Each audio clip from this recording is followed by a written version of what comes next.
Hey everybody, I'm Mary Love and welcome to Country Living. Today I'm going to be doing some canning. I bought a chuck roast and a London broil. I can't talk this morning. And I've got it cut up into like 1-inch cubes.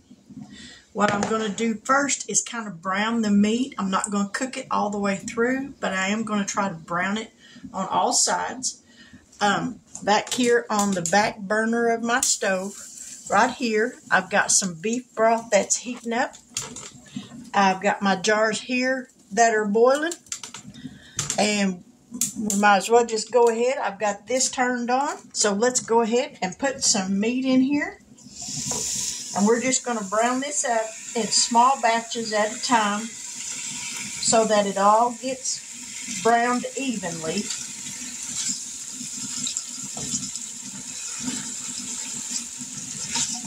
Turn this down a little bit so all my water don't boil out. Get my wet rag so I got something to wipe my hand on.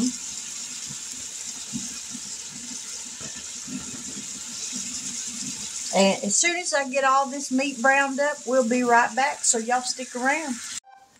Now I got the meat browned up just like I'm supposed to. Now then, and over here I've got the beef broth heated up. So we're going to put a ladle in that. And we're going to start taking out some jars.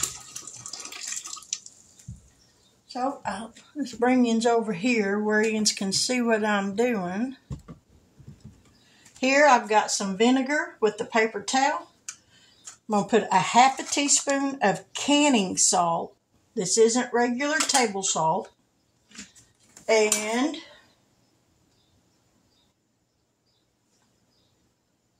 well, that's not real hot. We're going to put this in here. Ow. I said it wasn't real hot. Ah, don't worry, my hands are clean. We're going to pack that down. We're going to, excuse me for reaching in front of y'all, but I do need this pan right here. All right, we're going to ladle some hot broth into this.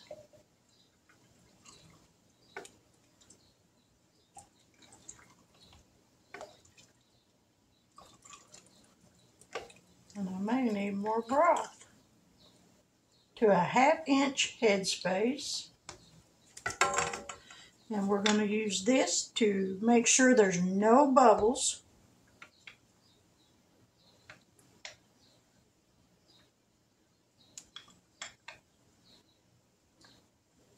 Alright, we need just a little bit more broth added. There we go. We got the paper towel. Now we're going to go around the top of the jar with this vinegar. This way this gets any grease that might be on that rim. This is going to wipe that off. Now, what did I do with my lids? Oh, there they are.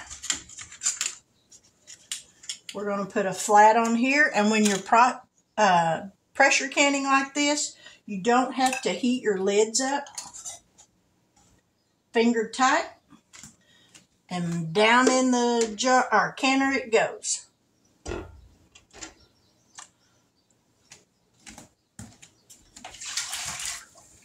I'll show you one more jar, and then I'll get the rest of them done. These are going to process in the canner for 75 minutes, which is 1 hour and 15 minutes.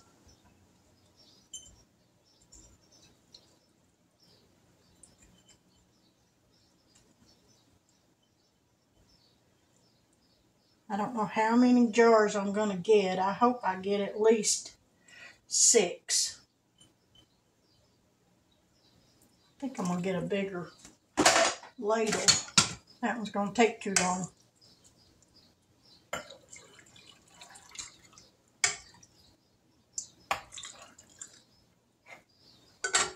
Alright, D Bubble it.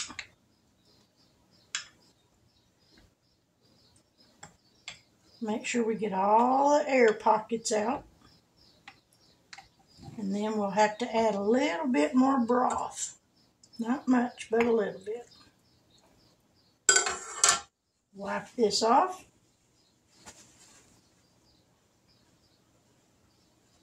Because we don't want any grease on that rim. You go through all this work to get this done. You want to make sure it's done right.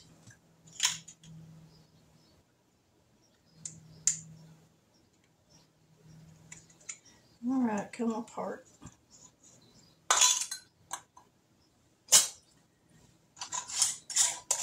And finger tight. Just like that. All right, I'm going to get the rest of these done and then we'll be back. Well, I got that done. I got my canner full. So now we're going to turn this burner up to about a medium high. We're going to put the lid on it.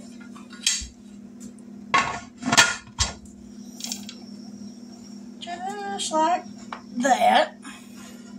That way it can't come off. And as soon as the steam starts coming out of this little vent pipe here, a steady stream of it, then I will set the timer for 10 minutes and let that vent for 10 minutes. After the 10 minutes is up, then I will put a 10-pound weight. This right here is 5 pounds. And this is 5 pounds. So after the 10 minutes, I'll put this on there. And then when this starts to rock back and forth, then I'll set the timer for 1 hour and 15 minutes and let it go. So I will see you guys back here after a while. Now, as you can see, well, maybe you can see that. It is venting, so I set the timer. So it's got 8 more minutes. And once that timer goes off, the rocker goes on, or the weight, and then we will, just as soon as it starts to jiggle, then we'll set the timer for 1 hour and 15 minutes. A few moments later. All right, the timer went off.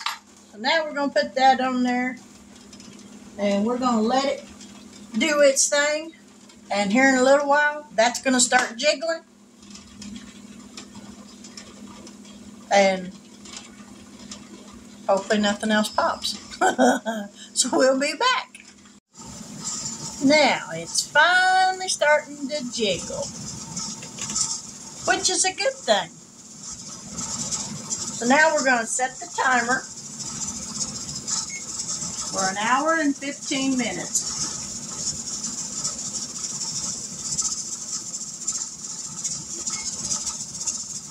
So there we go, and I'll adjust the flame so that it's at a gentle rock.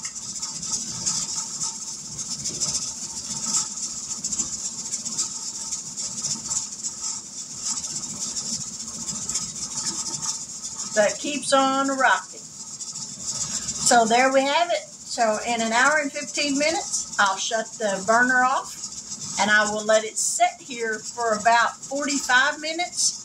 Till all the pressure has gone out of it. This little vent has went down before I take the lid off. So we're almost done, so stick around. 2 hours later. The canning is done. Yay! So I'll put y'all down here as I gather these up where y'all can see what I ended up with.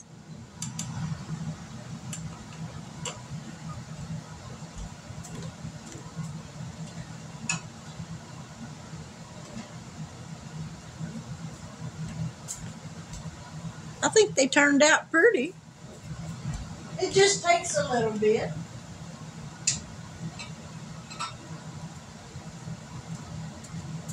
This is what you call a labor of love.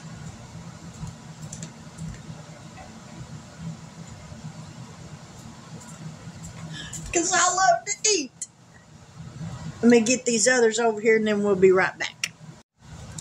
So I ended up with 6 pints of the beef and 2 pints of broth because I didn't want to throw the broth away.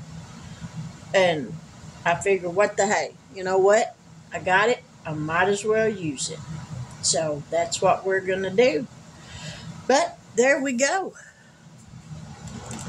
If you like to can, and I do, it's a great way of making meal cooking a whole lot faster.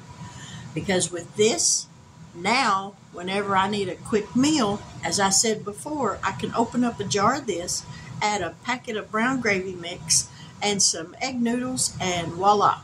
A little bit of sour cream in there. You've got beef tips and noodles. That's delicious. And the hardest part is already done. The meat's already cooked. It'll be tender and tasty, so it's worth it. But with that, I'm going to say good afternoon. God bless. Take care. And until we meet again, have a wonderful evening. Bye now.